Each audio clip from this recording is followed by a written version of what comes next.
भरला आणि कोणत्या पक्षाकडून मी आज जवळा जिल्हा परिषद गटामधून माझा उमेदवारी अर्ज दाखल केलेला आहे. सांगोला विकास आघाडी या आघाडीतून अर्ज भरलेला आहे. साहेबांना बोलता आमदार साहेबांना बोलता साहेब गटामध्ये कसं नियोजन राहणार आहे का?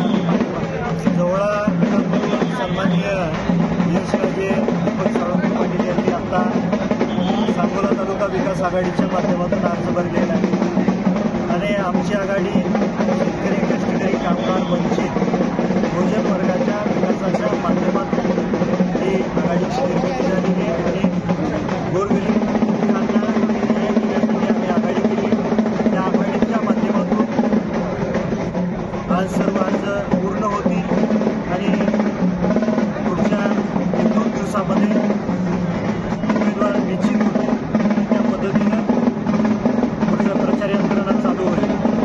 पुढे ज्याला अर्जाची छाननी आहे तिथं वाटप झालं की प्रचार चालू होईल आणि जवळा गटातून खूप चांगलं वातावरण आहे. साम्याला आम्ही शेळके साहेबांच्या सौभाग्यवतींना पंचायत समितीमधून उमेदवारी दिलेली आहे. सावं देवळं गाव हे शेतकरी कामगार पक्षाला मानणारे गाव ते ज्यावेळेस गावं एक होतात पक्षाच्या संघटनेकडे त्यावेळेस हा जवळ अर्ज भरल्यानंतर सुखकर झाले.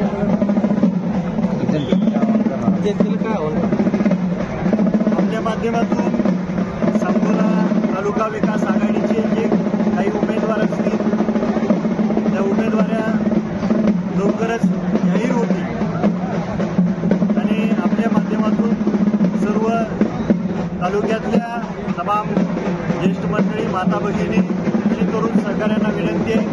सांगोला तालुका विकास आघाडी ही शेतकरी वंचित बहुजन कष्टकरी वर्गाला न्याय देण्यासाठी केलेली आहे की ज्या पद्धतीनं स्वर्गीय आबासाहेब आणि सन्माननीय दीपकाबांनी मागच्या 25-30 वर्षामध्ये राजकारणाने समाजकारण केलं आणि राजकारणाने समाजकारण करत असताना गोरगरीब जनतेला न्याय दिला.